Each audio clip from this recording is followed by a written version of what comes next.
Good afternoon, everybody. My name is Gil Morciano. I'm the new CEO of the Mitvim Institute. It is a pleasure to welcome you today to our conference on the climate crisis as a foreign policy issue, which will focus on Israeli diplomacy and regional cooperation. First of all, you know, for us regional actors and regional researchers, the topic of climate crisis and the environmental issues as a whole are often mentioned in relations to crisis, mainly as the stuff that wars are made of, you know, from the 1967 war and the role of water security in the eruption of the war, and all the way to the recent civil war in Syria. But the interesting aspect here, when we examine climate crisis as a foreign policy issue, some states would even define it as a matter of national security, is that it always encompasses this unique concept of causing countries to think long-term, to play the long game, to think about, to rise above the immediate consideration, the immediate conflicts, the immediate interest, and to think about the long-term perspective, to think about the quality of life of their citizens, at least theoretically, 10, 20, 40, 50, even 100 years forward, something we rarely do on the regional framework. So it's always about the combination of those two dimensions when we speak about environmental issues in this relation. And, you know, I think I relate to most Israeli speakers here. You know, we spent the last couple of weeks speaking about escalations, about conflict, about, you know, about risks. And excuse me for the optimism, but when we speak about climate crisis and when we speak about environmental issues, we can identify at least three spaces of opportunity. The first one, really on the most basic level, the renewed commitment of the US administration, of the Biden administration, to climate change. And in combination with the continuous and consistent efforts by the EU, by European actors, to this global new Deal, basically, new Green Deal, basically. And I think that we already see the outcomes on the level of new investments, both in renewed energy projects, water security projects, in each and every one of those countries of the region separately. But the real vision, the real challenge is to connect the dots, to create a framework that connects each and every one of those, create a synergy between all those different developments under one regional cooperation framework. You know, we can relate it to as a sustainable regional cooperation on both meanings, both a cooperation that provides and helps improving the quality of life, solving environmental issues in each one of those countries, but also a new basis of long-term cooperation between the countries of the region. And this is a field in which I think our co-host, ECOPIS, have excelled in the last couple of years, decades, I would even say, in trying to build this vision. Now, up until recently, it was mostly an experiment, you know. I think the Abraham Accords really provided us with a valid framework to promote this idea. So when we speak about deepening or improving, even redefining the Abraham Accords, I think climate crisis and environmental issues are an important dimension on that level. Unfortunately, today, our guest from the UAE had to cancel her participation because of personal reasons, but I'm sure that our speakers would relate to the topic of the Abraham Accords in their own contribution. The last layer of optimism, and here I'm being very cautious. I mean, as cautious as you can be with Israeli politics, because it's a change that is evolving as we speak, you know, at the moment. And I'm saying it very cautiously, the formation of the new, or the planned formation of the new government. Now, we don't know, it's too early to call what the ideological outlines of this government are going to be, but at least when it comes to the two important ministries for our topic, the Ministry of Environmental Protection and the Ministry of Regional Cooperation, rumors has it that we are going to see people that are much more committed to regional cooperation, let alone to the two-state solution. So that's another very cautious space of optimism. I want to thank our partners in ECOPIS. I think ECOPIS provide us with a model, not just on issues of climate crisis, about how to deal with the strategic concept, but also to provide recommendation for practical projects. And I think it's a model for us all as think tanks. The composition of our speakers today is, in fact, a combination between practitioners and thinkers. I would allow the moderators to present them, practitioners and thinkers. That, of course, not to say that our practitioners are not thinkers or that our thinkers are not practitioners, you know, the deal. but I think it's the right combination to deal with the strategic ideas, but also how they influence the reality on the ground in this topic. Last but not least, I want to give a special thank you to our partners from the Friedrich-Ebert-Stiftung, without which this event could not have been cannot be materialized, basically. And on that note, I will pass the virtual baton to my colleague and partner, the head of the Israel office of the Friedrich-Ebert-Stiftung, Dr. Paul Pash. So, Dr. Pash, the floor is yours. Thank you very much, Dr. Mociano. Please, let's keep it also in this kind of forum by our first names. Gil, thank you very much for your kind words and for your introduction. It is our first joint event, therefore I could not really anticipate what kind of introduction you would give. I will refrain from say my opening words as I had planned, because you already gave such an introduction that we are already in the middle of the discussion. Therefore, I would like to use this opportunity to thank you very much, our friends and colleagues from Mitvim and EcoPeace, for inviting us to join today's so important conference. The number of people that registered are very, very impressive. I hope that many of them do, in fact, also join us in this conversation today. I would like to use this opportunity also to congratulate Dr. Nimrod Goren for his election as the president of the board of Mitvim, our long-standing strategic partner for so many years. And I would like to say that we hope that the fruitful cooperation that we enjoyed so far will also be continued under your leadership, Gil, jointly with Merav.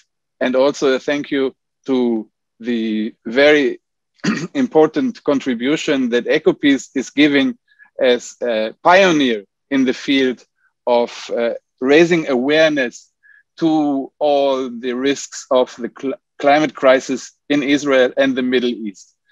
I'm looking forward to a fruitful discussion today. Thank you very much. First, just thank you and congratulations to Mitvim and to my friend Gil Mociano, who's assumed the CEO position, to Nimrod Goren. Thank you to Gidon Bromberg and his wonderful team at EcoPeace Middle East. Thank you to Dr. Paul Pash and the Friedrich-Ebert-Stiftung for your support for this critical discussion about the climate crisis as a foreign policy matter, and the challenges, but also opportunities that creates both globally and regionally. And I'll offer, to start, again, a bit out of order, an American perspective that might frame this. It's, of course, just speaking for myself as a researcher at INSS, but I hope it's a perspective that's beneficial for the discussion that will follow. Today, the United States elevates in a way it has not before the climate crisis to one of the most central areas of policy focus on both the domestic and the foreign policy fronts. It's been a common thread all this year through appointments and policy initiatives in the economic, infrastructure, racial justice, and national security policy spheres. And importantly, in addition to being a priority in its own right, obviously saving the planet and saving humanity from a brutal warming future, what I've seen is an attempt to identify ways that working to address the climate crisis reinforces other foreign policy priorities, and I'll mention several of them. First, we've heard a lot about working to break down the traditional lines that separate foreign and domestic policy, and to prioritize foreign policies that benefit the American middle class. That perspective often focuses on job creation through innovation, and we've heard an enormous focus on technology innovation that will help produce products and approaches and technologies that are going to be part of the solutions to the climate crisis. So that's what I think this translates into, an aspiration on the part of the United States to lead the world in developing innovative technologies that decrease our overall dependence on fossil fuels, that create export-driven jobs that improve Americans' lives, and of course that address the climate crisis worldwide. A second priority, I think, is we've heard a renewed emphasis on the idea that major transnational problems can best be addressed by U.S. leadership and multilateral diplomacy. Of course, the COVID-19 pandemic is the most pressing and current example. The refugee crisis that predated COVID is another. But clearly, the climate crisis is high on that list. And so the return of the United States to the Paris Climate Accords earlier this year, and the subsequent efforts that we're already seeing by the United States to lead countries to accelerate their meeting and even exceeding their Paris targets, and then even looking beyond what Paris requires, are really emblematic of this connection. Third, even in an era of strategic competition between great powers, something that's now, I think, acknowledged to be an important framing principle of U.S. foreign policy, the climate crisis is identified as an area where the United States may be able to cooperate even with its global strategic competitors, China and Russia. And while many, many other aspects of those relationships may be competitive, even more than competitive and sources of tension, the climate crisis is one area that may make those relationships something other than zero-sum rivalries. And finally, I think we're seeing a renewed emphasis on the idea that addressing climate-driven crises like water scarcity and food insecurity can also help mitigate conflicts, reduce mass migration, reinforce regional and local stability, and deprive extremists of fertile recruiting environments. These touch on some of the themes that Gil Murciano mentioned in his remarks. So how does this all play out in the Middle East? The Middle East offers opportunities to advance several of these priorities. Innovative technologies that are being developed in Israel, and now increasingly in collaboration with its new partners from the Abraham Accords through investment and joint ventures, can be a very potent contributor to addressing the broader climate challenge. And so as a supporter of regional efforts to address climate-driven challenges and mitigate their effects, U.S. diplomacy can connect those initiatives, those technology initiatives, to the broader transnational undertakings that the U.S. is trying to lead on.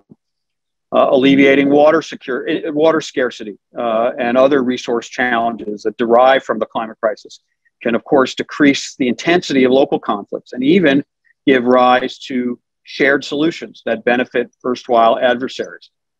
In that regard, the Blue-Green New Deal that Gidon will present later, that EcoPeace Middle East has been working on and leading on for so many months, really proposes very significant opportunities to make progress on innovative technology development, to address these climate-driven challenges, to broaden the benefits of normalization between Israel and its Arab neighbors to include other actors like Jordan and the Palestinians, to improve intercommunal ties between Israelis, both Jewish and Arab, and between Israelis, Palestinians, Jordanians, and others, in ways that support broader climate conflict mitigation efforts.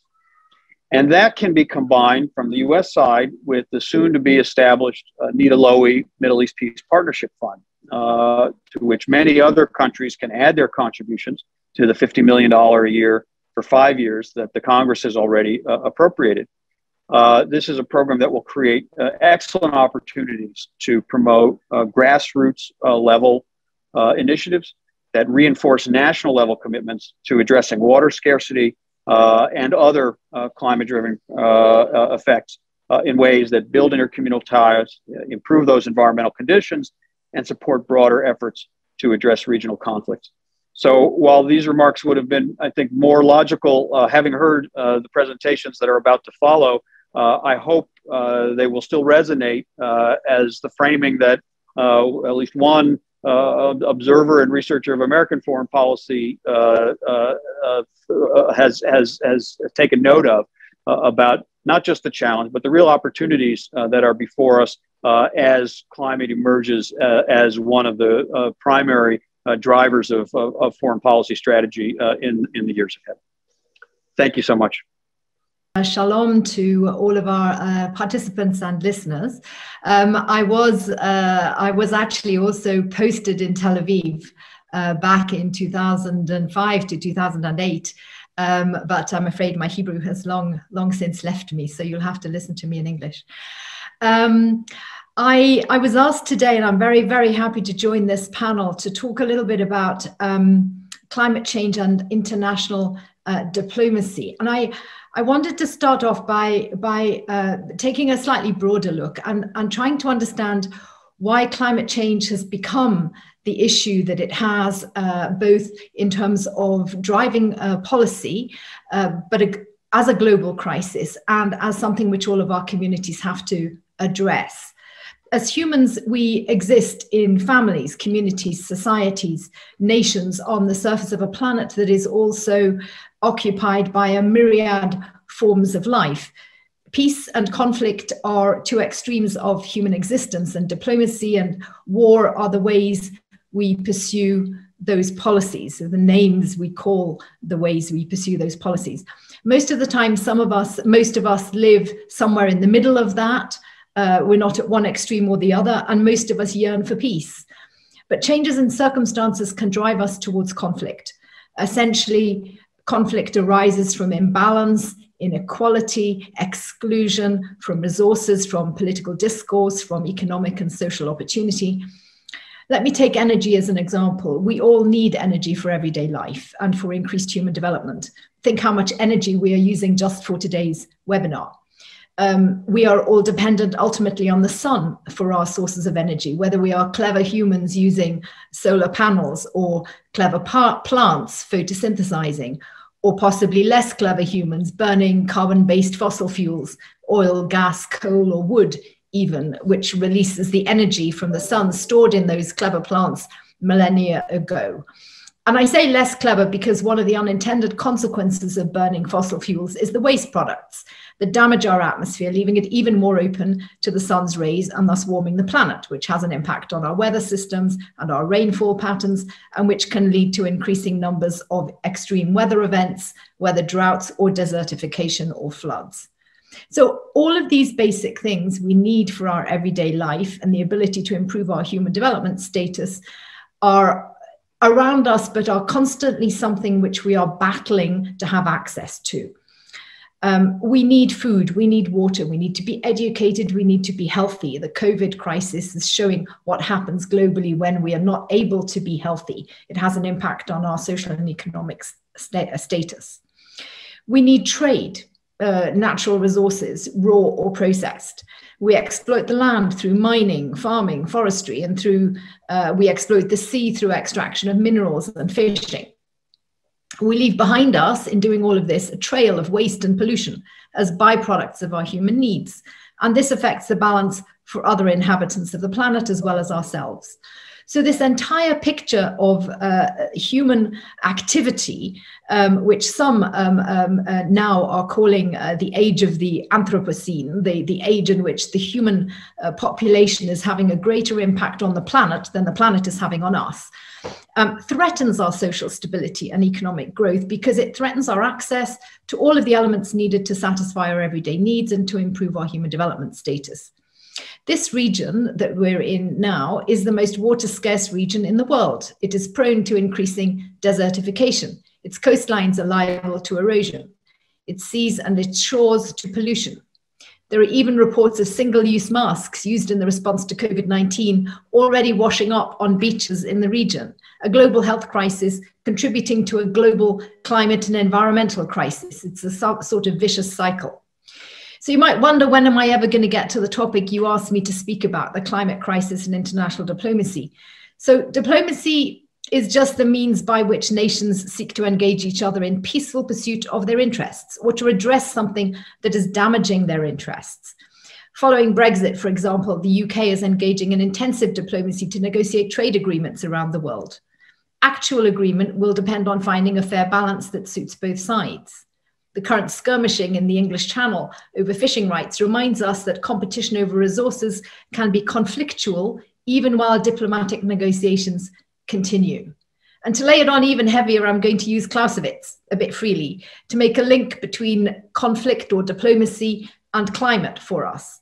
Clausewitz likened war to a chameleon whose nature is made up of three elements: the interplay of which determines its response to any particular threat. First, blind instinct, the passions stirred up by triggers or root causes of conflict. Here, when we're talking about climate, we've already identified them: energy, water, food security, erosion of land and coastal and other elements. Second, what Clausewitz called the play of probabilities and chance. I would call it the circumstances in which the conflict happens to be occurring and the means of implementation. In the case of conflict, military might or technology. When we talk about battling climate change, we again are talking about technology and our will to be able to do something.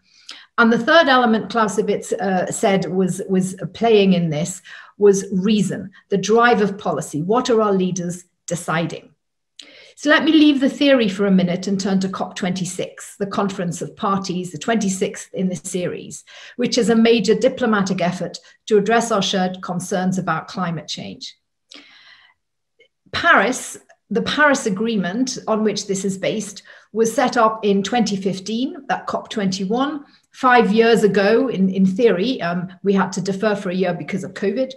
The same year, we also agreed the Sustainable Development Agenda, which is an agenda for improving human development for all countries in the world, not just the developing world. We also, the same year, had the Sendai framework on disaster risk and reduction as a response to the terrible increasing natural disasters that have been happening and affecting communities that are not ready for them and haven't built resilience. All of these happened in the same year for a reason, because as the international community, we were looking at how to address all of those issues together. And that's really what international diplomacy is about.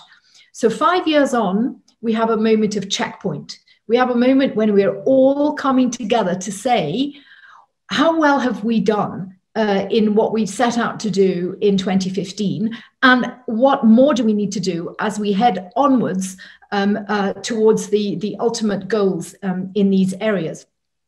There are 4 real areas that we need to look at, and they go back and they really link across to Clausewitz's chameleon. The first one is mitigation, the so-called element about how do we stop global warming. We said back in Paris we were going to try to hold it under 2 degrees with a target of 1.5 degrees. Science is currently telling us that globally what we've done is going to be nowhere near that. We're almost double, even if we fully implemented everything that we said we were going to do, and we're nowhere near that. So we need to increase our levels of ambition as we go forward.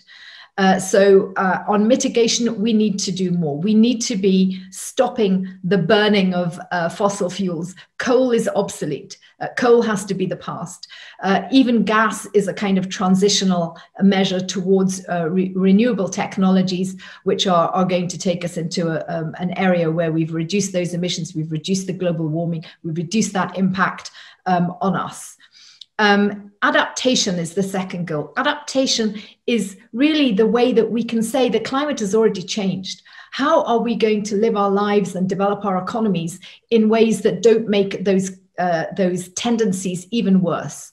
So are we sharing technologies? Are we understanding the needs of our people and how we can drive forward into new areas, allowing development, not turning people back, but doing it in a clean way? How are we using our agriculture? Are we having climate resilient methods of agriculture? Are we using sustainable fishing? Are we extracting natural resources in ways that preserve the possibilities for the future? The third goal is means of implementation, very broadly, especially finance. We pledged at Paris that the developed countries would raise $100 billion a year for the developing world to make that leap forward so that they can be both addressing the issues of climate, but also moving forward on social and economic development. We are still far from that. We haven't managed to do that. And we also recognize that it cannot only be government money alone that does this. The private sector has a massive role to play because it's also where innovation comes from. It's where these new technologies come from. It's where new green jobs are created. The role of governments is to set the targets and provide the right regulation and legislation and to enable the private sector really to come on board and take that forward.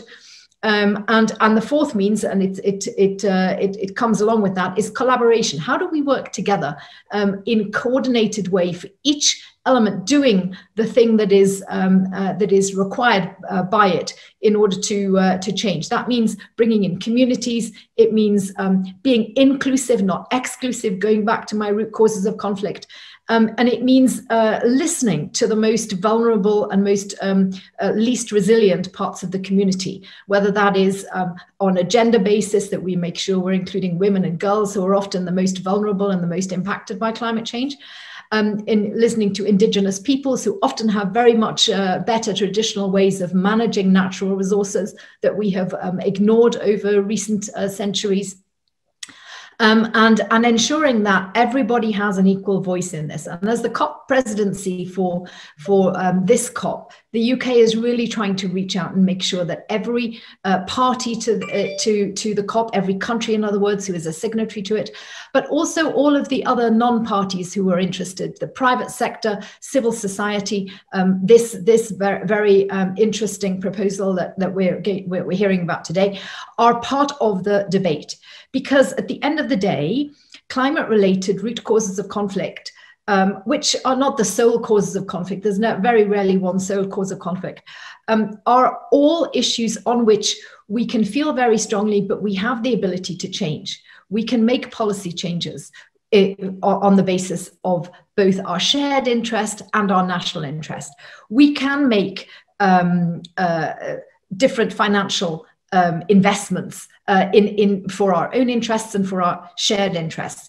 We can understand that global warming doesn't respect boundaries. It affects all of us. And therefore, the only way that we can resolve this element of the chameleon is to come back and do it together. So really, when we talk about COP26 and we say this is a very important, very significant conference, it's because even 5 years on from Paris, when we agreed all of those things, we haven't made enough progress. So we need to make more progress.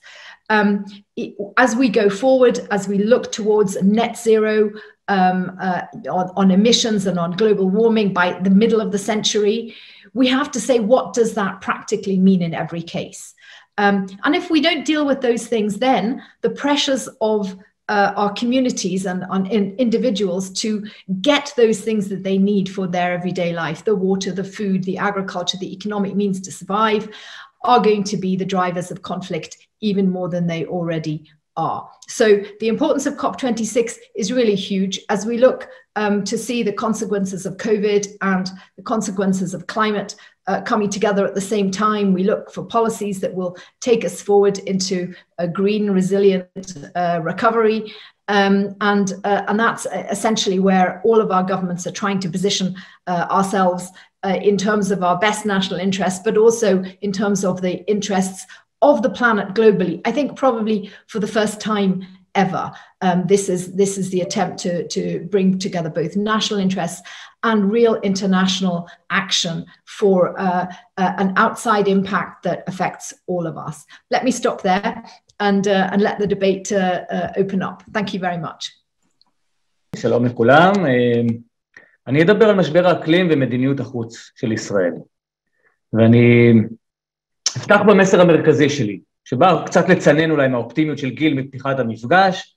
אני גם אשאיר בסוף קצת מקום לאופטימיות, אבל בינתיים חשוב להגיד ולפתוח בזה שמשבר האקלים לא מהווה סוגיה חשובה בישראל.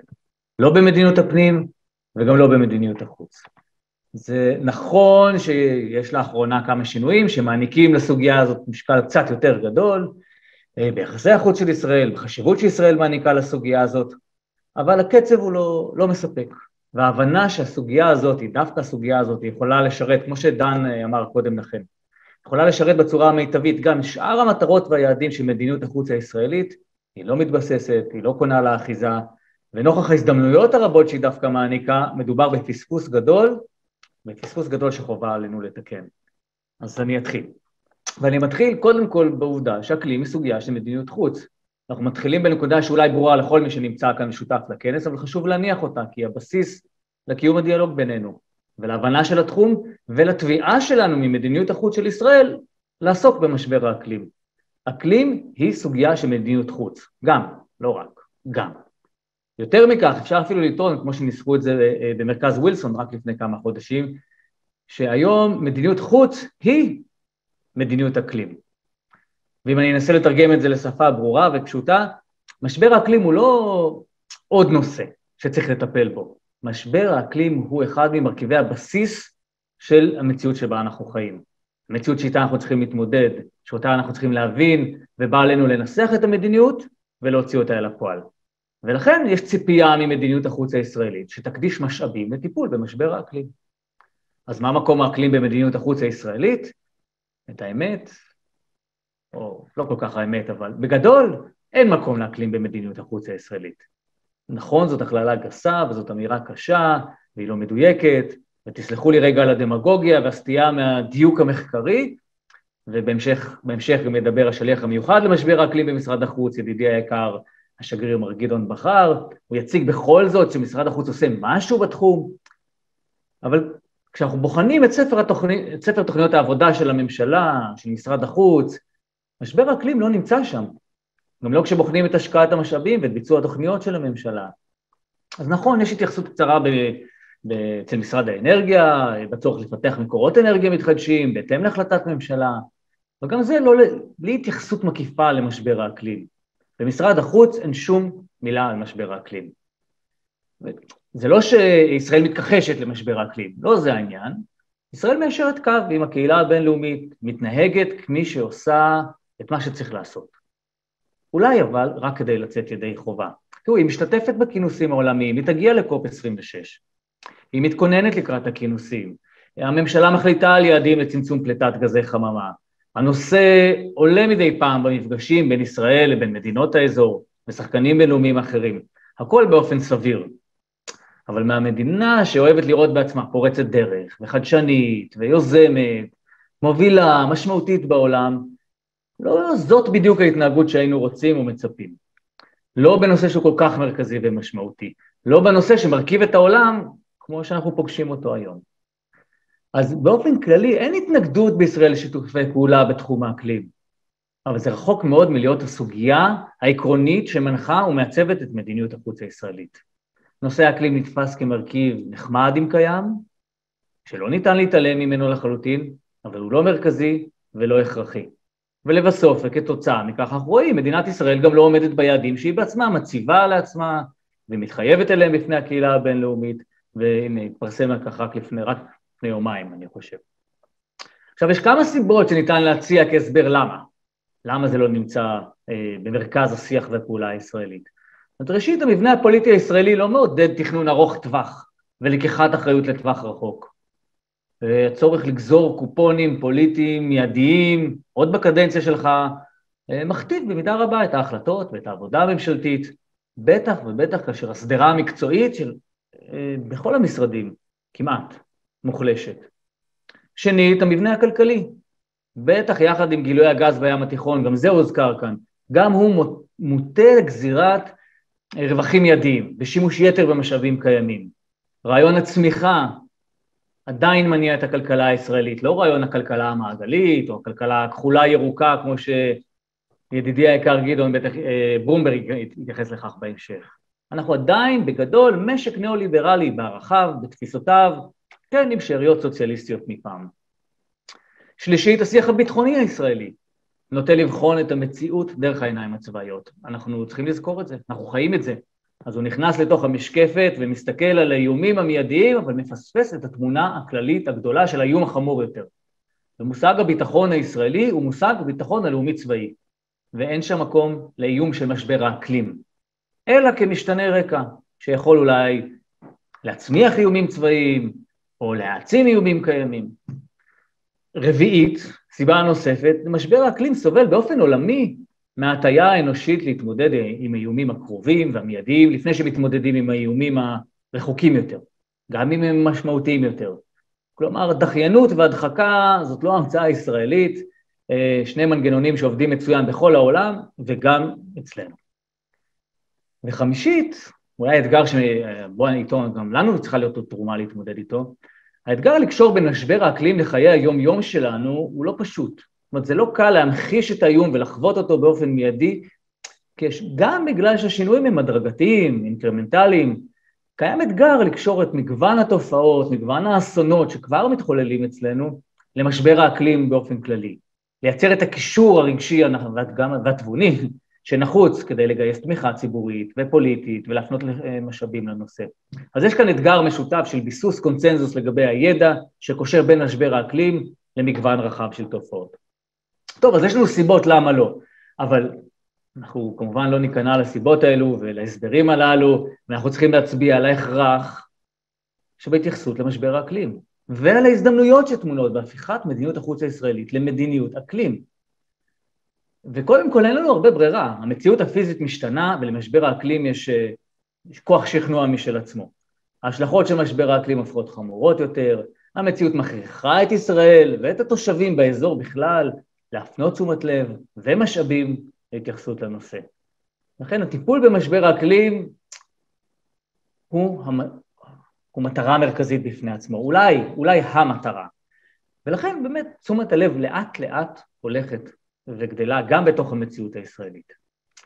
שנית, משבר האקלים מביא גם לשינויים במבנה ובשיח העולמי, וזה הזכיר גם דן שפירו קודם, וישראל לא יכולה להתעלם מכך. הסביבה הבינלאומית משתנה, הממשל בארצות הברית משתנה, מעניק לנושא הזה משקל גבוה.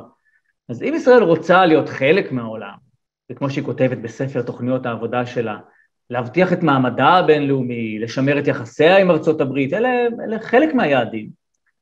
יהיה עליה לאמץ את השיח ואת הנושא לליבה, ולהוכיח שהיא רצינית בהתייחסות לסוגיה הזאת. וזה לא רק ארצות הברית, זה בקרב כל השחקנים האחרים, הזכרתם את זה קודם, מדינות, מוסדות, עסקים, חברה אזרחית, המודעות הסביבתית גוברת, ואם ישראל רוצה להיות חלק מהעולם, היא צריכה להכיר שזה העולם החדש. ושלישית, ההתמודדות עם משבר האקלים מזמנת עבור מדיניות החוץ הישראלית אין סוף של אפשרויות טובות. בסדר, גם לנקודה הזאת, כשדן שפירו פתח ואמר, אני רוצה למסגר את הדיון, אני מתחבר לזה. יש אינסוף הזדמנויות טובות שיכולות לשרת את ישראל, ההתייחסות למשבר האקלים, גם בהתמודדות טובה יותר עם השגת מטרות ויעדים אחרים. זהו החלק האחרון של הדברים שלי, אולי המרכזי שבהם, מדיניות חוץ ישראלית שמכוונת אקלים ומתבססת אקלים, יכולה להגשים עוד מטרות. למה? כי היא מחייבת יצירת שותפויות אזוריות, שחוצות גבולות פוליטיים, ובנייה של יציבות פוליטית. כי צריך בין היתר, כמו שהזכירו קודם, להפיק אנרגיה, לחלוק, להעביר אותה, ואי אפשר לבד, את זה עושים במשותף. כי ביטחון המזון תלוי בשיתופי פעולה של מספר מדינות. כי תרומה ישראלית של היכולות המדעיות והטכנולוגיות שלה, למאמצים המשותפים, גם באזור וגם בעולם, תביא גם לשיפור במעמד שלה, בנכסיות של ישראל, בדיוק בהתאם למטרות של הממשלה. כי מדיניות כזאת היא מחייבת חתירה לשלום, לבניית חיי שלום ושיתופי פעולה, כי היא מחייבת את החיזוק של הדמוקרטיה, במהותה המרכזית של הדמוקרטיה, שבה האדם לוקח אחריות על גורלו, ומתנהל בשותפות עם החברים שלו, לקדם אינטרסים משותפים, בשקיפות, ובפתרון קונפליקטים ללא אלימות. ומדיניות שכזו מחייבת צמצום פערים כלכליים וחברתיים, במרחב בכלל, בין פרטים, בין קהילות, כי זאת הדרך לייצר חוסן רב יותר, להתמודד טוב יותר עם משבר האקלים, ועם ההשלכות שלו. אז אני לא אכנס לכל הרעיונות והפרויקטים שעומדים על הפרק היום, או אלה שיכולים לעמוד על הפרק. יהיה איזה חיבור רשתות החשמל בין אירופה ואסיה, יהיו אלה הסכמים משותפים למדינות האזור שכוללים סחר בעודפי אנרגיה מתחדשת ומים, יהיו אלה שיתופי פעולה כלכליים להפקת חלבון מהים, או שיתופי פעולה פוליטיים לקידום מערכות בריאות עמידות יותר, או הקמת כוחות אזוריים משותפים לתגובה והתמודדות עם אסונות ומקרי קיצון. אפשר, אם תרצו, נוכל להמשיך ולפרט ולרדת לכל רעיון כזה או אחר, אבל עקרונות המנחים הם מה שחשובים. והפיכת מדיניות החוץ הישראלית למדיניות אקלים היא בראש ובראשונה המטרה המרכזית, כדי להבטיח חיים טובים, אבל גם האמצעי, דרכו ניתן להשיג מטרות נוספות לבניית חיים טובים, שיתופי פעולה אזוריים ובינלאומיים וחיי שלום. תודה. מיקרופון אליכם. Thank you, Roy. And I'm taking over the moderation of the next part of our conference. My name is Nimrod Goren. I'm president of the Mitvim Institute, and of course would like to join all the greetings and welcoming said before, and thank EcoPeace and the Friedrich-Ebert-Stiftung for our cooperation, and welcome Gil on board as our new CEO. Yes, you already heard about how much environment and climate change provides a challenge, but also poses an opportunity, especially for regional cooperation and for transforming diplomacy. And the next speaker, Gideon Bromberg from EcoPeace, will provide us with a great example of how this crisis could leverage a regional cooperation between Israel and its immediate neighbors, the Palestinians and the Jordanians. Gideon is the co-founder and the Israel director of EcoPeace. He's been doing this job for more than 25 years, has been appearing on the major stages all around the world, from the Security Council to the European Parliament to Congress, advancing issues relating to energy, to environment, to water, and with a clear focus on transforming the Israeli discourse and policy making, but also doing that together with our neighbors. So Gideon, please present what EcoPeace has come up with to tackle the climate change. Thank you very much, Nimrod. I also want to congratulate both Mitvim and your new CEO and president, and grateful for the support of also the foundation. This is a critical issue that is generally seen as an issue that is presented as a threat multiplier, where the climate crisis facing the world is seen as a further issue of instability. And at EcoPeace Middle East, we think that indeed that's the case, but diplomacy and regional diplomacy can turn things around and can actually create from a threat multiplier to a multiplier of opportunities. And I think that's what EcoPeace has, in all of its work over the 26 years, has tried to focus on. And the brief presentation that I'm about to give is based on a new report calling for a green-blue deal for the Middle East. It's really inspired by Europe's effort of a green deal, a European green deal, that is at the moment the most sophisticated, holistic approach I think that any region of the world has so far presented.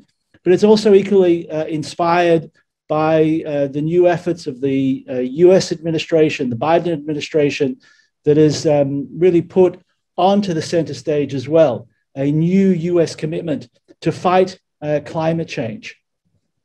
When we look at the MENA region, the Middle East, North Africa region, we are already the most water scarce part of the world. There is no other area of the world that is as water scarce, sadly, as our region. Our region is also presently a hotspot of conflict. And although there's no direct relationship, there is an indirect relationship between water insecurity and many of the conflicts that we see all over our region, all over North Africa and the Middle East. When we see the models as presented by research institutes, and the model, the data that I'm presenting here is actually cooperative research by German and Israeli universities, we have good reason to show great alarm. When we look at what will happen by the middle of this century, we will no longer see rainfall during the autumn months, while the rest of the world is so rightly fearful of 1.5 degree increase in temperature. For the most part, we're already experiencing a 1 degree average increase in temperature. And we can expect, the models are telling us that we can expect a 4 degree increase in temperature. And that's why the IPCC has identified the Middle East and the Eastern Mediterranean as a climate hotspot. By the end of the century, the bottom graph is actually showing us that we're going to have a 50% increase in our summer months. When we think of already experiencing long summer months here, by the end of the century, large areas of our region will basically not be livable if we don't turn around, if we don't meet the challenge that Paris and now Glasgow presents the world. We will suffer, perhaps more than any other area in this planet. And it's on that basis that at Ecopeace Middle East, we've put very concretely 4 proposals on the table. We're not trying to be as comprehensive as the European Union, of course, but we're putting on the table 4 proposals that we believe require the urgent attention of our own governments, Israeli, Palestinian, and Jordanian, and the international community. And in fact, the first proposal on the table has actually received the attention of the G7, and we hope that this proposal will in fact be adopted by the G7 in their meeting next week.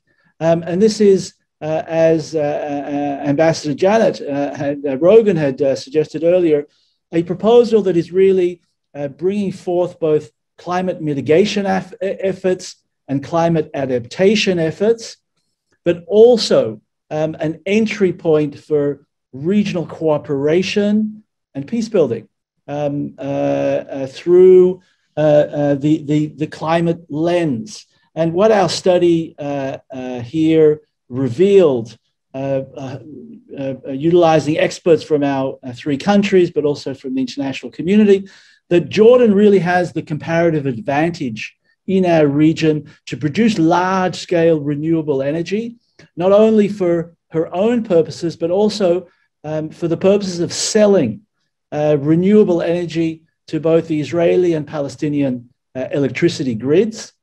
On the other hand, the Mediterranean coast of Israel and Gaza hold the comparative advantage of producing additional water, which under the climate crisis is so much more needed, also at cheapest prices for the purposes of Israeli and Palestinian needs, but also as a means to sell the needed water for Jordan. And Israel and the Gaza Strip can produce that water at cheapest prices, cheaper than anything that Jordan can produce on her side, simply because of the distance between Aqaba and Jordan's major population centers. Israel appears to have large desert areas, but in fact, the Negev is captured.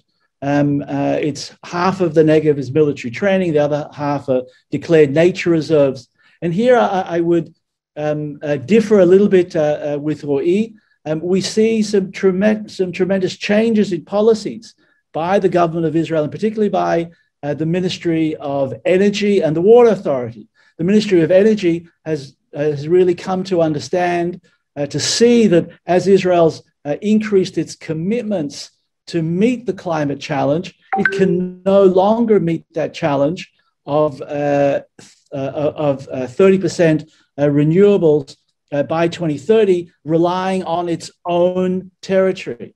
And the Minister of Energy and the Ministry of Energy have now publicly declared a desire to purchase electricity for the very first time from a neighbor, be it Jordan, be it Egypt. We strongly believe that Jordan presents that opportunity, and we as practitioners have played a proactive role in, again, something that Ambassador Rogan had mentioned earlier, to involve also the private sector. And here we've approached very large potential investors from the Emirates to invest in Jordan, not only for Jordan's renewable energy abilities, but also to sell that electricity across the border. And we've seen tremendous interest from the Gulf states to do that. And I think that also speaks to then the additional opportunity that was also mentioned by Ambassador Dan Shapiro, who highlighted the importance of the Abraham Accords. Well, here we have the opportunity, because of the climate crisis, to not only advance the Abraham Accords through investments from the Emirates, but to include Jordan and Palestine and the Palestinian Authority in this effort to meet the challenge of climate mitigation and the investments in solar in Jordan for the purposes of sale to the Israeli and Palestinian energy markets. Similarly, on the waterfront, we know that the Israeli Water Authority is extremely concerned about the dire water situation, particularly in Jordan, and there's a growing understanding that water instability that continues to grow in Jordan because of the climate crisis, because of the Syrian refugees, threatens Jordan's national stability, which threatens Israel's national security. So there's also a strong desire, and we've seen that by $1 billion shekel investment of the Israeli Water Authority to reverse the national water carrier, which means bringing desalinated water from Israel to the Sea of Galilee to both protect the Sea of Galilee from the impacts of climate change, but also to create the ability to sell additional water as needed to Jordan. And through this example, we can create region-wide water security, region-wide energy security through renewable energy. And for the very first time, each side, each party has something to sell and something to buy. And therefore, we think that that is a very important way to create stability for our region. And again, it's built from our research on the experience of Europe, because Europe too has known hundreds of years of violence and hatred. But one of the changes that took place after World War II was the coal and steel agreement, which aimed to utilize the two most important natural resources of the continent, of the European continent, relevant at that time, coal and steel, and force integration. Well, we have the opportunity, because of the climate crisis, to harness the sun, which we're blessed with, and harness the sea, which, much due to Israel's leadership in technology, we can now also harness, and then create that healthy interdependence and resulting in stability. A second chapter that I want to focus on is climate resilience, particularly in the Palestinian territories in the West Bank and Gaza Strip, and highlight that there's a need to move forward on a fair share of water resource sharing between Israelis and Palestinians, because facing the climate crisis, we're going to see greater and greater instability, both in throughout Palestinian communities in the West Bank and Gaza, if we fail to do so.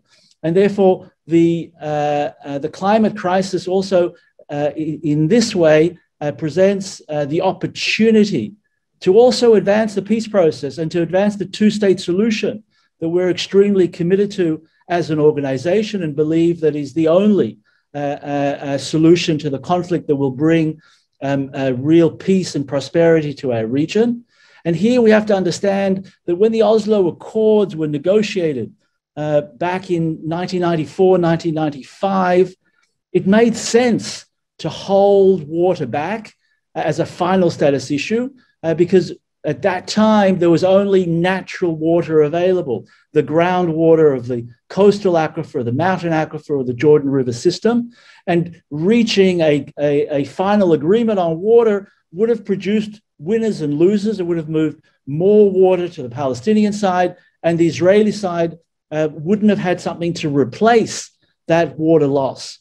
Well, that's no longer relevant today, and it's much due to Israel's leadership in the water technology, both as the global leader in treating sewage and then reusing it for agriculture, and then combined also with a massive increase in desalination at extremely affordable prices. So back in 94, 95, desalination really wasn't the option because it cost $2 a cubic meter to desalinate. Today, the cost of desalination is down to 44 cents and dropping. And that today presents the opportunity to move forward on Israeli-Palestinian water discussions in a manner that can advance the peace process by solving one of the final status issues, resulting in more water in every home, so that we don't, these are the 5 desalination plants that currently exist on the Israeli coast. 70% of Israel's drinking water is coming today from desalination rather than natural water, with some really significant plans to increase that desalination, and also plans on the Gaza coast, which also desperately needs that additional water. We must stop seeing this type of reality that we currently see, whether it's in Gaza, where 2 million people can no longer drink the groundwater because it's too polluted and too saline, and they're dependent on filling jerry cans from small desalination plants, or intermittent water supply that we see throughout the West Bank. There's no reason to hold, as we would describe, water issues hostage to other final status issues. And here we see movement at various levels within our own governments, but also in the international community, to think again about what is the paradigm of the peace process. Why do we need to stick to an all or nothing? Either we agree on all issues, and if we don't agree on all issues, we don't move forward. Well, the climate crisis cannot allow us to keep that paradigm in place. And it's very important for the international community to lead here and help our governments resolve this issue and be a concrete path towards also advancing the 2-state solution, and to stop seeing raw sewage flowing across our various watersheds as we see today. The 3rd chapter, and just very briefly, also mentioned by earlier speakers, the need to create green jobs. We are blessed with an incredible valley, with a river that's wholly to half of humanity. Yet, sadly, as you see in the photo to the left, the Jordan River today looks more like a sewage canal than the mighty Jordan that used to flow in this region, with implications also on the Dead Sea. Well, the climate crisis also presents the opportunity, because of desalination, to invest in green jobs through climate-smart agriculture, an issue that here too, Israel is a world leader. Through cooperation, we can turn the Jordan Valley back into a sustainable breadbasket of shared prosperity by rehabilitating the river. Instead of using canals and dams, we must use the natural river itself as the water source of our region, to be supplied from the river rather than from man-made resources. And if we do that, and we can see a healthy river that, instead of attracting only 1 million, mostly Christian pilgrims every year, can attract tens of millions and help us move from a economy in the valley at the moment of abject poverty of only $4 billion. And here we completed a master plan that shows that we can move to an economy of $73 billion if we can work together. And finally, the last chapter of the Green Blue Deal is all about education, and that's a strong focus also of the European Green Deal. We have, over the last 26 years, created educational activities. These are youth water trustees, Palestinian, Jordanian, and Israeli, learning about my water reality, my neighbor's water reality, and how they're interconnected, particularly as we face the climate crisis. These are mayors, Palestinian, Jordanian, and Israeli, jumping into a clean stretch of the Jordan River, not because they're best friends. They know that they're going to be condemned the next day after jumping in this river together, but they stand tall and show leadership, perhaps much more than we're seeing from our national governments, because they have come to understand that at the moment they're losers. They're all losers. Their communities are losing opportunities, are living in relative poverty, and they refuse that, and they understand that cooperation is essential to rehabilitate the Jordan River, to meet the challenges of climate change. And then just very finally, we indeed have had the opportunity to present these ideas at the invitation of the then German president of the Security Council, where Nada Majdalani, the Palestinian director, Yana Abu Talib, the Jordanian director, and myself had the opportunity to present this. And a year later, at the UN Secretary General's Climate Summit, the foreign minister of Finland, Mr. Pekka Haavisto, has again shown leadership and taken championship of this issue, speaking to the Israeli foreign minister on this issue, the Palestinian foreign minister, the Jordanian, Egyptian, and Emirati, and seeing that there is a willingness to move forward. My final word that I think we can all benefit from, while there are corners of the globe in the political sphere where climate denial is prevalent, that's not the case in the Middle East. When you look at the water authorities, Palestinian, Jordanian, and Israeli, there is consensus that climate change is real. Climate change is a threat to the water security.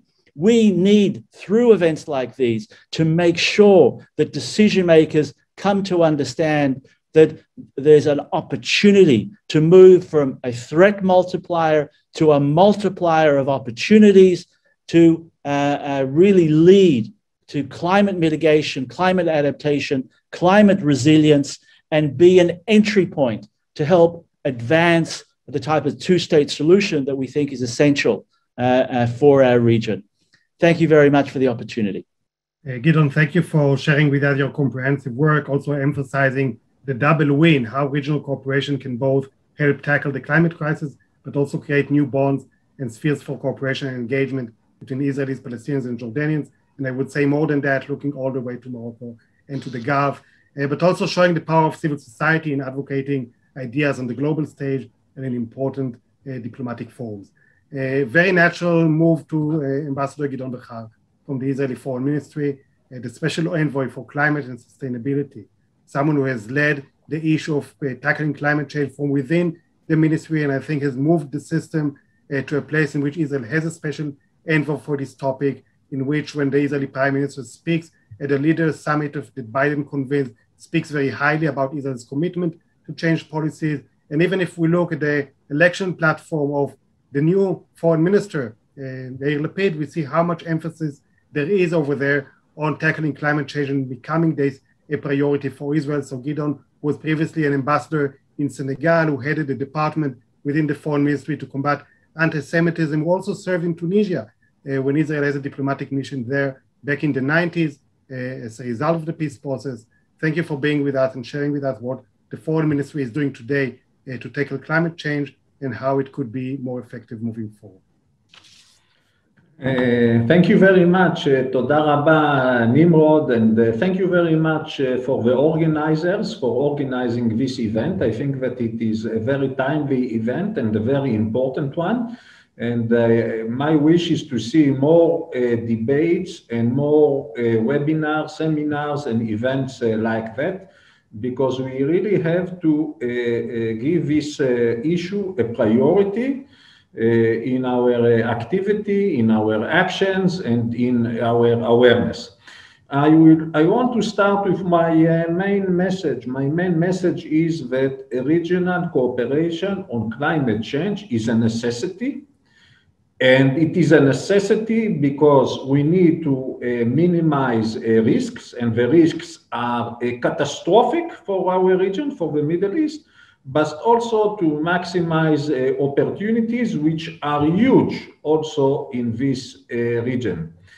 And adding to that, I want to say that the countries in the region cannot cope alone with climate change and its challenges, and we need really to see more cooperation from the international community, namely the European Union, United States, and other major players. So these are my two main messages. We need to cooperate, and we need regional cooperation, but also international involvement in that. This is my main point. Now, we see some regional cooperation, and I want to cite the regional cooperation of Cyprus for the Eastern Mediterranean and the Middle East for climate change, which is a wonderful initiative, and we support it fully. The corona a little bit created a setback in the implementation of this cooperation of this program, but we see now that when things are taking a turn to the better, that also this initiative is returning. We support it with the Ministry of Foreign Affairs and the Ministry of Environmental Protection in Israel, just to say that there are working groups of scientists from different countries in the region, either Cyprus, Greece, Israel, Jordan, and others, who already cooperate on issues of climate change according to thematic working groups. We see also more and more cooperation with the countries of the Abraham Accords. It is indeed essential for them regarding the development of renewable energies, food security, water, energy, agriculture, etc. There is a mutual interest both in Israel and in these countries to go ahead in this direction. It was mentioned before by the previous speakers that the Middle East is considered a climate hotspot. And I just want to add a few more data on what was said. One, that the acceleration of the global warming in the Middle East is 1.5 times more than the world average, whereas world average temperature rose about 1.1 degrees Celsius. In the Middle East, it is about 1.4, 1.5 degrees Celsius. So we have already reached the lowest threshold of the Paris Accord to try to limit world temperatures to 1.5 degrees Celsius. So here it is already happening in the Middle East.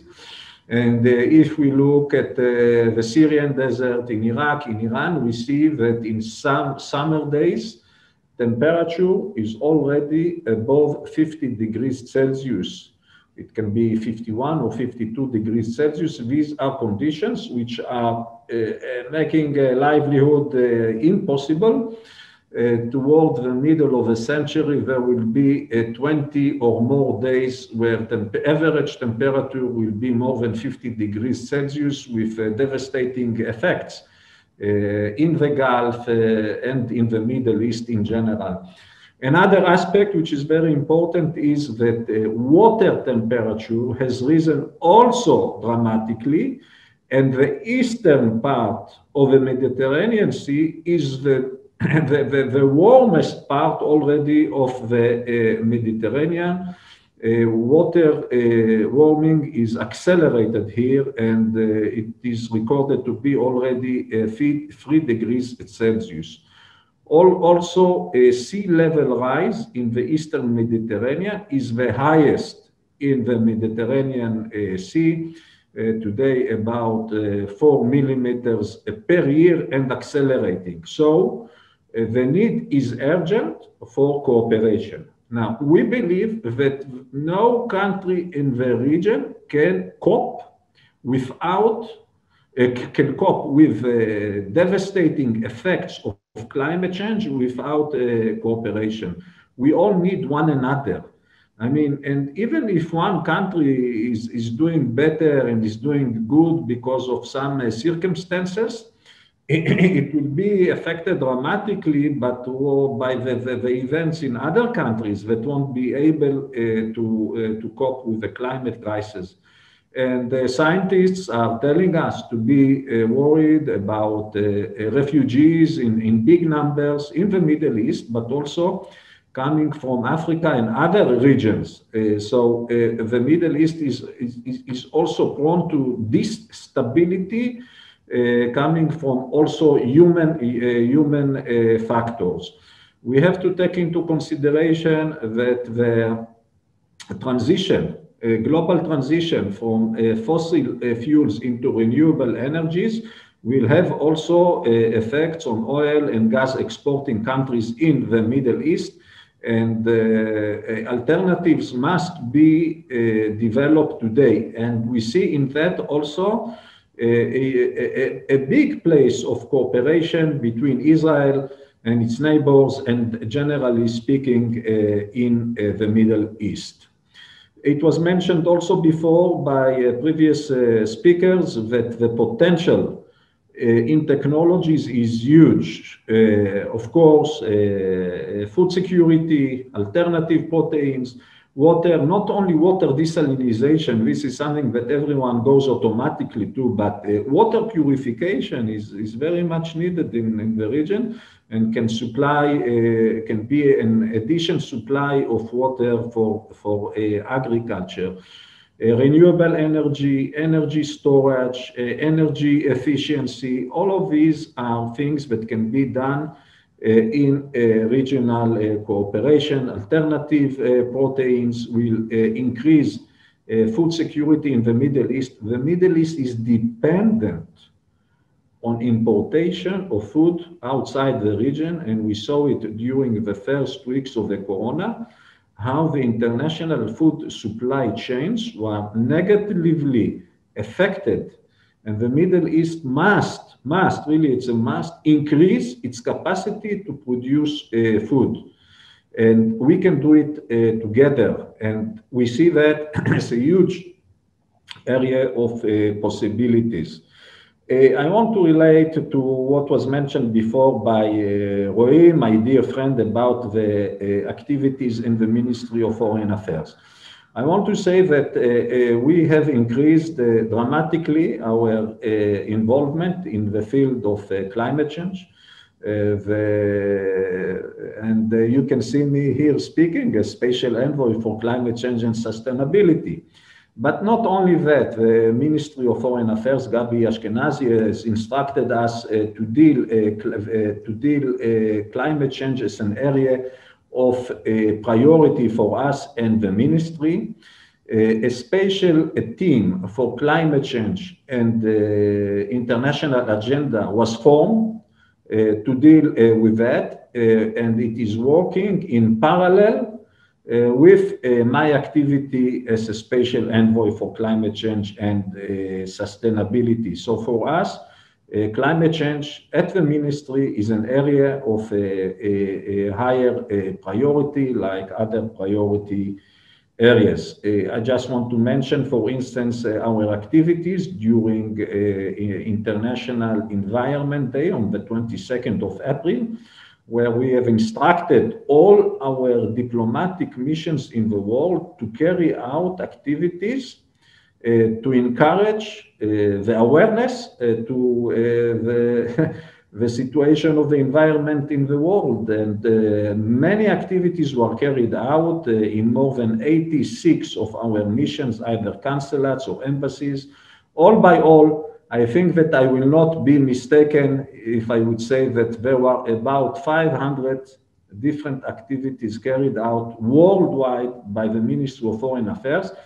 I do not know if any other ministry in the world has done something similar, and we are working on that.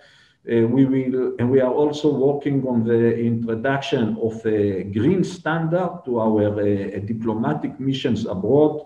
They will be measured by their ability to reduce their ecological footprint, either by reducing energy consumption, water, moving into more public transport, etc., and carrying out activities regarding climate change and sustainability in the countries where they are located. So I want to conclude by saying that climate change, of course, can be either a source of tension and conflict in the Middle East or other a source of cooperation. And it's up to us to overcome all the political obstacles and all other obstacles and really to move forward. And Israel is ready to cooperate with everyone in the region on the issues of climate change, sustainability, and the environment. Thank you. Ambassador Bachar, thank you, and thank you for sharing with us the transformation that the Israeli Ministry of Foreign Affairs is undergoing on this topic. And for one country that is becoming increasingly committed to the issue, we're turning to a country that is a leader on the global stage in dealing with the environmental issue. And we have with us Dr. Ambassador Suzanne Rassum-Reiner, the ambassador of Germany to Israel, previously ambassador of Germany to Rome and to Paris. And definitely Germany is a country that is contributing significantly both within the European Union to the EU Green Deal and policies that Brussels is leading, but also on the national level, whether in the investments in renewable and financial investment and solidarity with developing countries that are doing their first steps on that path. So Ambassador, we are very glad to have you with us. Just perhaps as a framing, we remember the president of the EU Commission, von der Leyen, saying that Europe can become the continent of climate adaptation. That's something she said very recently, and we'll be glad to hear about the policies that Germany is leading within the context of the EU border goals. Thank you for joining us. Thank you very much. Thank you to all our partners and friends at Mitvim, EcoPeace, and the Friedrich-Ebert Foundation for the invitation to today's conference. My task today is, as you said, to briefly kind of recall the position of my government on the topic. I welcome this conference personally because it is dedicated to what we in Germany would define as the issue of the 21st century, the climate crisis. Climate change will shift key coordinates of foreign policy, that is for sure. Already now, climate policy is more than just environmental policy. It has long since arrived at the very, very center of foreign policy. For Germany, it is absolutely clear that we need a full-fledged climate diplomacy.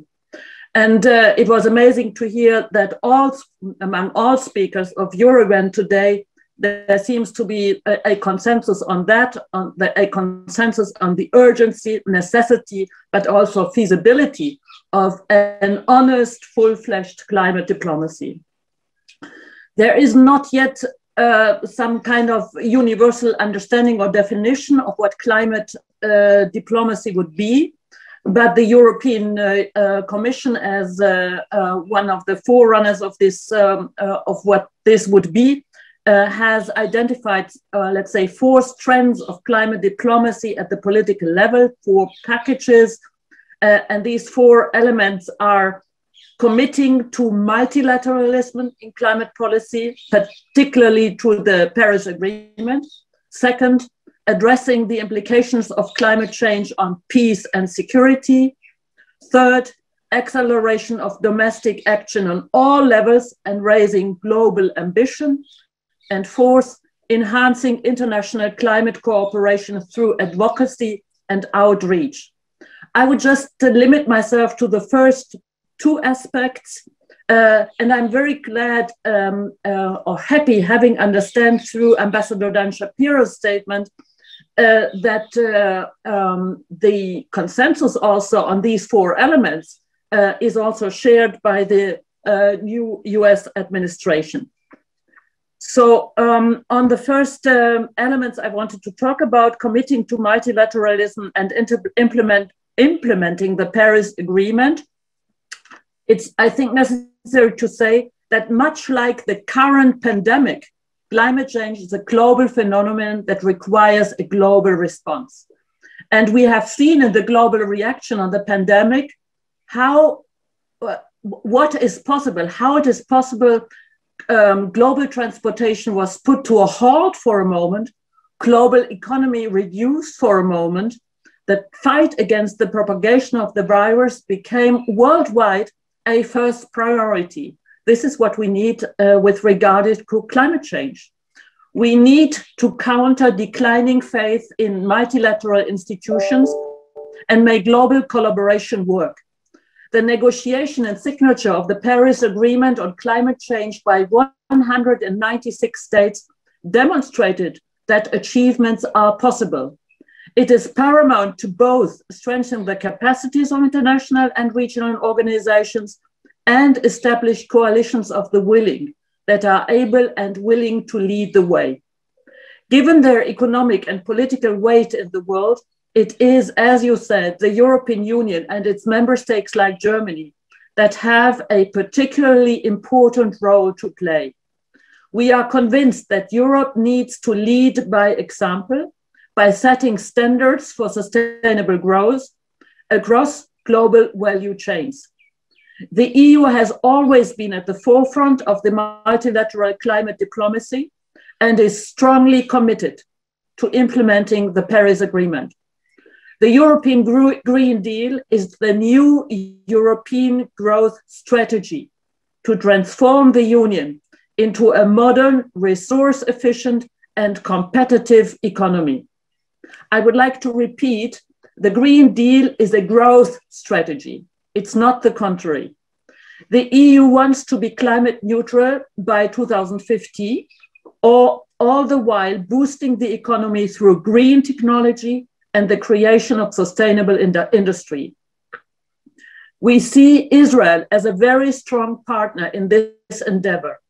We see the high responsibility of Israel as a powerful high-tech country to be part of this multilateral endeavor. Foreign Minister Heiko Maas spoke this year at the virtual event of the Israeli Ministry of Foreign Affairs for Earth Day, and he underlined that Germany and the EU can and should draw on Israel innovation to advance the Green Deal. The EU's Horizon 2020 Innovation Incentive Program will devote at least 35% of its budget to investments in climate solutions, including through multinational partnerships. Israel has already long ago in the past pioneered smart agricultural solutions, such as drip irrigation, and there are many more very promising projects. I want to mention, for example, just one example, the E4Fuel project, which received 4.1 million euros in EU funding. The initiative has brought together a number of research institutions, including Germany's Max Planck Institute of Molecular Plant Biology and the Weizmann Institute of Science, in a bid to transform carbon dioxide, one of the primary greenhouse gases, into renewable energy. Let me speak about the second aspect of the EU Commission's 4 strands of climate diplomacy at the political level, that is, addressing implications of climate change on peace and security. The security policy dimension of climate change is already increasingly significant. Therefore, Germany has set itself the goal of anchoring the climate security nexus in the UN, in the EU context, and in other international forums. Climate, as other issues of military security, is in the heart of security policy. And this has to be understood by all the countries doing international security policy. We used our time as non-permanent member of the UN Security Council to put the issue of climate and security on the agenda. We want to ensure that the Security Council addresses the impact of climate change for peace and security worldwide on a regular basis and in a systematic manner. Thank you very much, Gideon, for mentioning our joint effort there. In July 2020, Germany, together with 9 other Security Council member states, organized a high-level debate on climate change and security. Foreign Minister Heiko Maas announced the creation of an informal expert group on climate-related risks to peace and security as a venue to discuss the operational challenges arising from climate-related security. To improve awareness, we need better information on climate-related security risks. To facilitate this, we launched a global climate security risk and foresight assessment. And although the climate crisis is often a threat multiplier, it can equally be seen as an opportunity to work together to address climate change. And here again, as it was said already by some of the speakers before me, Israel is and must be a strong partner. In the Middle East, climate change may fuel violent competition over diminishing resources. My colleague of the Ministry of Foreign Affairs just underlined it. But especially here, it provides a big chance to work for sustainable and peaceful regional solutions. Israel can play an important role in the nexus of natural gas, electricity, and water, which involves Egypt and Jordan, as well as the West Bank and Gaza. The Middle East Green-Blue Deal, presented by EcoPeace, puts an emphasis. It provides various recommendations for very much needed cooperation. Now more than ever, we are looking for opportunities to strengthen the cooperation between Israel and Jordan and between Israel and the Palestinian Authority. There is a lot that can be done. For example, using the Israeli-Palestinian Joint Water Committee to discuss water demands and deliver very concrete results for the people. Gideon was very explicit on that. Or why not work together with Jordan on cross-border infrastructure for renewable energy? I'm fully aware that this is not easy, but I'm convinced that regarding climate change, we need to think out of the box, to take bold steps and seek cooperation wherever it is possible, just like we did after we realized the possible consequences of the outbreak of the COVID pandemic worldwide. So if Germany climate diplomacy can contribute to it, we are more than happy to do it, and we count on Israel. Thank you very much. Thank you, Ambassador, also for emphasizing the importance of multilateralism. And we remember the initiative by France and Germany in forming the Alliance for Multilateralism that also deals with such issues, and your emphasis on relations between Israel and Jordan and the Palestinians, which are critical relations that we at Mitvim are working to improve as much as possible. We will take a few minutes for a question and answer session.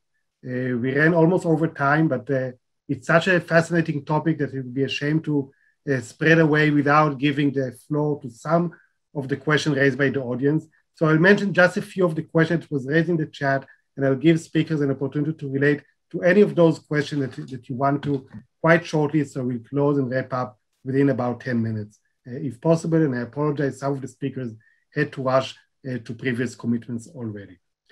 So one question maybe to Ambassador Rogan is, if you look at other conflict zones around the world, do you see climate change and the climate crisis as incentives, igniters of cooperation and work towards conflict resolution? Are there any examples that we can learn from as we strive to improve our relations with our neighbors? Other questions were related to the Israeli policies and whether Israel is living up to its commitments on climate, and if so, if not, how could it be convinced to fulfill its commitments on the global and regional stage? There was also a question maybe for you, Gideon, about the Jordan River and whether it's realistic to aspire for the rehabilitation of the river while Palestinians do not have equal access to it. Or, generally speaking, how could you do Israeli-Palestinian Jordanian regional cooperation on environment given the current situation of the Palestinians and perhaps also their willingness or unwillingness to cooperate with Israel? The Abraham Accords were mentioned several times during the first part of the debate, and we didn't have the Emirati speaker with us, but if anyone wants to relate how the Abraham Accords could be serving as a potential for improved work to tackle the climate crisis or to foster regional cooperation around that, that will be, I think, an important thing to say. And finally, there was a question about the idea of a shipment pathway through Eilat, and what does that mean for preservation of all kinds of environmental assets that are there. So those are the questions that we'll try to relate to. And again, we'll go among the speakers that are still with us. You can choose what question to answer. Do it rather briefly. And Gideon, let's start with you. Thank you very much, Nimrod. So I'll take on more than one. First of all, as far as Israel living up to its commitments, and I'll combine that with the deal between the Emirates and an Israeli government company to bring crude oil to Eilat and utilize a pipeline that exists from Eilat to Ashkelon in order to move crude oil to Europe. We're extremely concerned, and we think that's a bad example, that project should not be moving forward. The coral reefs of the Gulf of Aqaba on the Israeli side, Eilat side, Aqaba side, and Saudi and Egyptian coasts are a unique coral reef that has proven to be resilient to the changes brought about by climate change, while we see tremendous death of coral reefs so tragically throughout the world. The Great Barrier Reef is dying. The coral reefs of the Gulf of Aqaba have a unique ability for resilience. We must not allow up to 120 tankers that are proposed to come in annually to the port of Eilat to be the demise of not only these reefs for our own region, but for the ability to learn from these reefs to sustain reefs around the world. In relation to the Jordan River, one of the strengths of working on water issues is that water is fungible. Now, we can come to an agreement between Israelis and Palestinians on water issues without necessarily having to agree on borders or the other final status issues.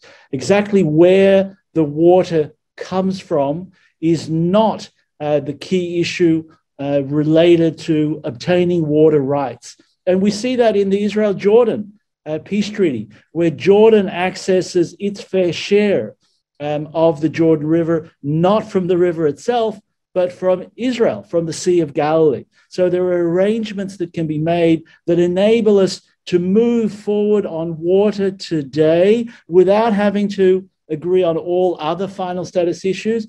But on the contrary, we believe that by coming and solving one of the final status issues, we can start build trust. We can start to show the public that we have a partner to peace, and that if we can reach an agreement on one issue, then why can't we also agree on other issues? So the climate crisis and the need to build resilience on water issues, particularly in the Palestinian and Jordanian areas, helps us move forward. Finally, on the Abraham Accords, I don't think we have a better example of how we can integrate our economies in a sustainable way. We see some very important investments taking place throughout the Gulf, a renewed commitment to renewables from the East, and we see the proposals to connect grids from Israel to Cyprus and to Greece on the European continent. This creates a new channel of sustainability where renewable energy can move not only from connecting the grids of Israel with our neighbors to the east, but we can move renewable energy to meet the needs of Europe, not only through harnessing the sun and the sea, but the exciting development of green hydrogen can turn pipelines that are also being proposed to link Israel with the European continent to move green hydrogen there as well. So I think, as several of the ambassadors have highlighted, we indeed can play an essential role. We hope that the G7 will indeed continue to show leadership in these issues, and we see Glasgow as a real opportunity to put some of these issues on center stage. We're optimistic, perhaps we're over hopeful that we can even see an event organized and a potential signing ceremony with the private sector, with our own governments on issues such as the water energy nexus to really highlight to the rest of the world the commitment that this region can bring for sustainability and for climate resilience. תודה, גדעון. Ambassador Hogan?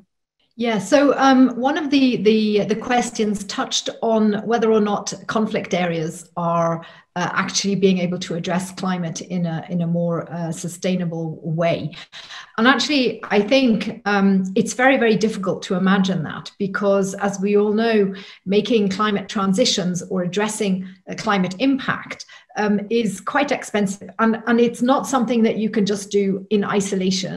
It has to be done in a coordinated way, whether it's across government or vertically, if you like, right down to district and community levels. So there are specific, really big challenges when you're in the middle of conflict, and you also have to think about the issues. When you look at the places around the world, for example, where the UN has a peacekeeping mission, or there is a political mission, or some other mission, the African Union, for example, or in the African continent, you see that very often those missions addressing conflict have actually taken place in locations which are the most vulnerable and the least resilient to climate. So even though some of those climate drivers for root causes of conflict may not have been the sole reason that those communities have fallen into that terrible circumstance, the fact is that the impact of all of that is exacerbated by conflict, and the inability to deal with the consequences of conflict as much as the consequences of climate lead the humanitarian circumstances in those places to be even greater. So when we think internationally about addressing climate change and helping vulnerable communities to address climate change, we have to do that in a way that helps people to build back better, whether we're talking about COVID or whether we're talking about early resilience and building back from conflict. And I think, I think as we try to do those things in conflict affected places, we, as the international community, try to build in climate resilience, because it doesn't make sense not to. When you're starting from scratch, you have to try and do that.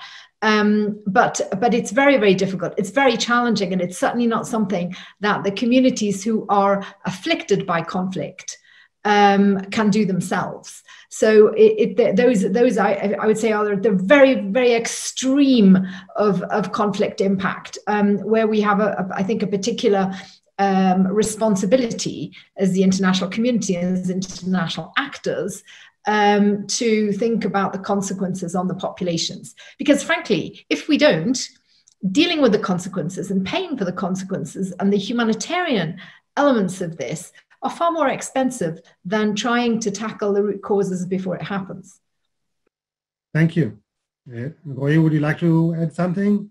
Yes, אני אגיד רק כמה דברים. א', שהאופטימיות של גדעון וגיל היא במקום, כי זאת המדיניות שלנו. זאת אומרת, האופטימיות זה לא רגש, אלא מדיניות, והיא מחייבת אותנו ומובילה אותנו לפעולה. אז אנחנו לא מרימים ידיים אל מול האתגרים, אלא מחפשים את ההזדמנויות, ויש הרבה הזדמנויות כפי שהוצגו כאן. יש הרבה הזדמנויות, כי גם יש הרבה שינויים פוליטיים, שמאפשרים לנו לנצל את ההזדמנויות עכשיו. יש שינוי בממשל האמריקאי, יש שינוי בפוליטיקה האזורית, ואולי, כמו שאומרים בספרדית אוכלה, גם שינוי בפוליטיקה הישראלית. שיאפשרו לנו, בעצם ייתנו לנו, מניחים בפנינו תנאים טובים יותר, להמשיך ולקדם את התביעות הפוליטיות שלנו, להתמודדות טובה יותר עם משבר האקלים, ולמצוא את ההזדמנויות ולנצל את ההזדמנויות. אז יש הזדמנויות מצוינות לשיתופי פעולה, להיות תלויים לא זה ליד זה, אלא אחד בשני, זה בזה. אנחנו תלויים אחד בשני ותלויים בעבודה המשותפת, במולטילטרליות, ומכאן אנחנו יכולים רק להמשיך ולפעול ביחד, כי כל הריבועים האלו, גם בקהל וגם מי שנמצאים כאן, יש לנו תפקיד בשיגור הידע, בהצעת תוכניות, בעיצוב המדיניות, ואנחנו נהיה גם שם וגם בסקוטלנד לקראת סוף השנה. Thank you. And with this optimistic note, we are wrapping up this event. Definitely not the last event that Mitvim, EcoPeace, and FES will do together on these issues, and we'll continue to work to explore how climate change is becoming increasingly a foreign policy issue and how we can foster regional cooperation and maybe even peace. So thank you to the speakers, thank you to the audience, thank you to our partners, and be in touch, and we'll see you next time.